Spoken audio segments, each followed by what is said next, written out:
Hi there, my name is Memo, this is my channel Houseplanty Goodness, and essentially it's a place where I like to geek out about my big passion, which you might be able to see around me and in front of me. It's tropical houseplants. Now today I want to talk about a really special plant that I have in my collection. There's a bit of a backstory on this one, so maybe strap in. I'm hoping this won't be a particularly long video, but let's see basically. So this plant that you might be able to see in front of me, and I will try lifting it up so you can see it a bit more. You can see the sheer size of it. And it's definitely got larger probably since the last time you've seen me do a video on this one. This is the Philodendron Splendid, and the Philodendron Splendid is a hybrid between the Philodendron Melanochrysum and the Philodendron Verrucosum. Now you might be able to see quite quickly some of the Melanochrysum genetics essentially showing up on this specific leaf, and this is the newest leaf. It's still hardening off, so I'm going to try not to touch it. You always see me do that in my videos where I'm always looking at the leaf. I'm just like, ooh, I'm using this as an opportunity to see if there's any pests. This is a tricky one, and let's talk about pests with this one. This is a tricky one to kind of always tell about pests because of the Verrucosum DNA in it. It is a spider mite magnet, much like the Verrucosum. So with this one, I'm always kind of using any opportunity to look and see if there's any spider mites. Generally, I found that this is not, and touch wood, hopefully I'm not jinxing myself now, but this is a plant that I found doesn't suffer as much as the Verrucosum with spider mites, but it's still one of the pests that generally tends to like this plant quite a bit. Now, the Verrucosum DNA, you might be able to see if I flip the leaf to see the back, and hopefully that is coming up enough. But it's got a bit of a blush and a bit of a maroon colour to the back of the leaves, which harkens back to the Verrucosum, which has that red back on the leaves. And obviously, you've got the velvetiness from the Melanochrysum. You've got some of the sheen happening as well that's happening from the Verrucosum, because even the Verrucosum is relatively velvety. But obviously, the shape of the leaf, and it can get quite long, is mainly coming from the Melanochrysum. And as I was mentioning before about spider mites, the tricky thing with this is depending on the light and how the light is hitting the leaf, because of that slight shimmer from the Verrucosum and that velvetiness from both of the parent plants, at an angle it might look like it's covered with spider mites, and actually you just need to look at it a bit closer. And this leads me on to the point of spider mites. Just going on a tiny bit of a tangent, you've probably seen enough of my videos now to know that this happens on a regular basis. If you haven't and you're new, welcome. This is something that happens on a regular basis.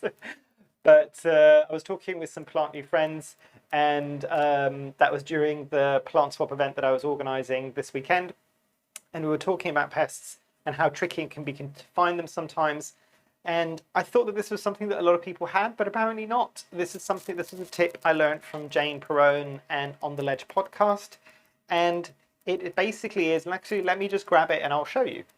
So the little tip essentially about finding and being able to spot pests easier on plants, and this is mainly for the people that are growing their collection quite quickly. Probably this is not going to be something that somebody who's only got a few plants in their collection is going to want to invest in, but it wasn't that expensive. I'll see about linking it down in the description down below. I got this on Amazon. This is a jeweler's lens. So apologies, I always don't know how to say jewellery or jeweler's lens. And essentially what it is two different magnifications. So really small magnification and a bit larger. And then it also has a bit of a light, and if I switch that on, you might be able to see if I bring it in a bit closer. It's not picking up as much, but there are two LED lights there, one for each one. You can see it's kind of flashing a bit. I need to change the battery for this. But essentially, you might be able to see if I bring it in a bit more. Now you can see that it's actually a bit brighter. And again, you can see it's flashing. I just need to replace the battery. But this has been invaluable when it comes to finding and confirming that you've got certain types of pests, especially spider mites, which are probably the smallest pests that you're going to get on a plant. So really good little investment. I don't think it was that expensive. I think it was either 5 or 10 Great British pounds. I'm not 100% sure because I've had this for a good, going on 3 years now actually. And it's been great actually. And to be fair, I think I only just need to replace the battery now after having it for 3 years. So not too bad. But yes, invaluable little tool that if you kind of want to up your level a bit, consider getting something like a jeweler's lens. It will actually just help you find those pests a bit easier. And obviously, without fail, you might be able to see some of my previous videos. It's been a grey and miserable day all day long, and when I decide to film is a time when the sun comes out and hits me in the eyes and probably overexposes me. My video editing skills are not as great as some of the other content creators on here, so you might have been able to see this already. I can't always correct it. I will try my best. Back to the plant though. So the story behind this plant is that I got this as a small rooted plant, essentially started from a cutting, obviously, from Kaylee Ellen and the Rare Plant Shop. Cannot fault Kaylee Ellen or the Rare Plant Shop. Every time I've got any plants from there, it has been absolutely spectacular. It had a tiny bit of shipping stress when it came to me. Again, not because of Kaylee Ellen. They did everything correct in terms of packaging, but I think I bought it towards the beginning of spring last year, and we had a bit of a cold snap. I don't think I added in a heat pack at that point, purely because the weather forecast wasn't showing that it was going to have a cold snap, and it did. So I had a bit of a shipping stress there. Nothing that either me or the shop, in this case the Rare Plant Shop, could have actually forecasted for. So I had a bit of rehabbing to do to this plant. It was sitting next to my heat mat. Eventually it kind of ended up on the heat mat. It was doing really well, but the problem is it was utilizing the moisture in the soil really quickly, so I kept having to water it. I think at some point when it started getting a lot warmer in the summer, it dried out a bit too much for too long, and that might have only been a day, but it was exponentially made worse by the fact that it was on a heat mat and the roots kept cooking, essentially. The roots probably at that point, my guess is that they decimated, or essentially they kind of dried up too much in order to be able to actually absorb any of the moisture. I then watered it as normal, and I then saw after a few days that it really wasn't drying up anywhere near as much as, or as quickly as it used to. I then started to see some of the leaves start to show some signs of stress, and there were some yellowing and some crisping, but because, as I mentioned, this plant had a bit of shipping stress a couple of months prior, I didn't want to unpot it and cause it even more stress, essentially. But eventually I had to kind of bite the bullet and do it, and I then saw that pretty much all the roots had rotted away. So lessons learned at that point: be very, very careful with more mature plants that are not seedlings when you're using something like a heat mat. Probably only use it for a small period of time and then move it off, and the plant should start to acclimate a bit better on your space. But essentially what happened at that point, I had to get rid of most of the stem and most of the leaves. Most of the leaves had gone at that point. The tip was still relatively okay, so I chopped that and propagated that separately. I'm glad to say that it's still doing quite well. It's taken a while to root out, but it was much, much smaller leaf, and it didn't have very large aerial roots at that point, so it was pretty much starting from scratch. But this one eventually did reroot. It did really well. It took a while to get going. You might be able to see one of the first leaves that it brought up, and you can see it's a bit of a janky leaf.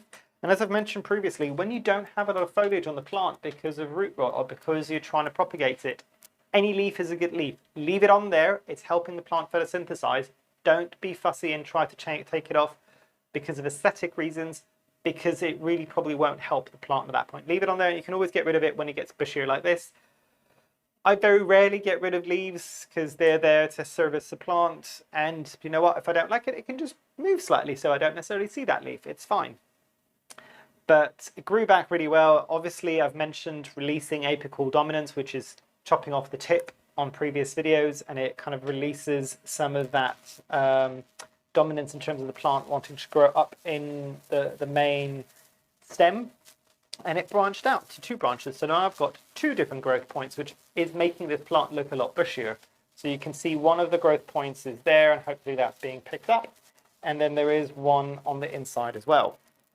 Now, the thing that's probably going to happen with this plant is a lot of my plants, and I know, and this is not a humble brag, but the plants are doing quite well in the conservatory. They're growing quite quickly, almost too quickly and too large and too tall, because a lot of them on the top shelves are actually hitting the roof of the conservatory. So what I'm probably going to do with this is chop and prop it, and hopefully that will release the apical dominance even more and get probably an even bushier plant. Eventually what might happen is, if I see that this is still a very strong grower, is I might then give it a much larger moss pole or a plank, and I will come back to the plank suggestion instead of a moss pole in a future video, and just let it grow out and let it live its best life. Because as I mentioned, because the Melanochrysum Genes on this, these leaves can get quite large. If you want to see one that has got quite large and mature leaves, check out Rachel on Heart-Shaped Leaves here on YouTube. And you'll be able to see what hers looks like, because hers is more mature than mine, so you'll be able to see the sheer size of these leaves. Now, in terms of care, as with most things, I've got it in a light airy aroid soil mix. I've got it in a net pot. You might have noticed when I brought it up to show you. And I water it when it starts to get dry, essentially. And that's something that I found works better with this plant. I don't ever really want to let it go too dry because of the issue that I had with root rot. And it's doing relatively well. In terms of fertilization, every second or third watering, even in the winter, it's doing fine. And I think that's everything that I wanted to say for this plant. If you've got any questions or comments, as always, do drop them down below. I'd love to have that conversation with you. Hopefully you've enjoyed. Hopefully I shall see you here soon. And I truly hope that you've got a great rest of the day in front of you. Thanks. Bye.